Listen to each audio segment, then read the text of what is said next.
Hi, I'm Steve Piscitelli. When you think about style, you probably think about how people talk, about how they walk, maybe even how they dress. You might even think about how things go out of style, like this. This is probably in style at one point in time, but I'm not too sure right now.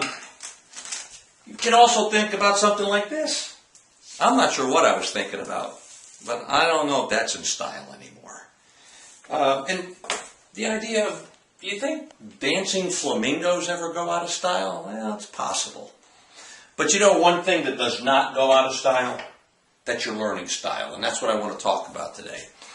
When we talk about learning style, very simply, it's how we learn. And a piece of that comes down to something called learning preference. How do you like to process information? How do you like to give information back? And there are 4 types of learning preference. And you can do better in class and even better in the corporate setting, in meetings, if you understand your preference. Some of us have a visual preference. We like to see things, diagrams, flowcharts, videos. Some of us have an auditory preference. We like to hear things. We like to listen to people speak, or we like to hear podcasts. Some of us have what's known as a read-write preference. We do like to read books. We like to take notes. We like to summarize. We like to create the written word. Some of us are kinesthetic. That is, we learn best when we're able to move. Athletes and dancers are examples, but even students that like to move about. Now, it's one thing to know your preference, and you might even be strong in a couple of preferences. The other thing is to be able to do something about it. So, if you're a visual preference, if you have a visual preference for how you learn and how you process and put out information, you might consider looking at PowerPoints, looking at online videos like this. If you have that auditory preference, then what you might consider is listening to books on CD. If you're in school and you have a textbook, maybe there's an online e-book that actually you could click and you can hear somebody read that to you.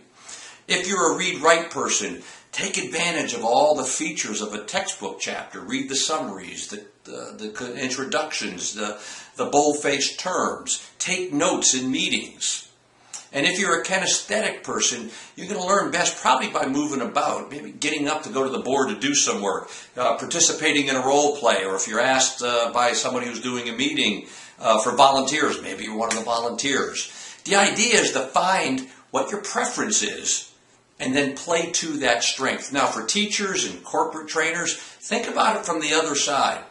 In your audience, in your classroom, you're going to have people of various preferences. If you can develop your presentations so that at some point in the presentation you have at least hit each one of those preferences, you have a better chance of creating an opportunity for more people to buy into what you're saying, to attend to you.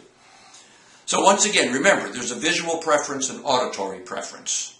There is a read-write preference and there is a kinesthetic preference. Find out what your preference is and play to that strength. Remember, choose well, live well, and be well.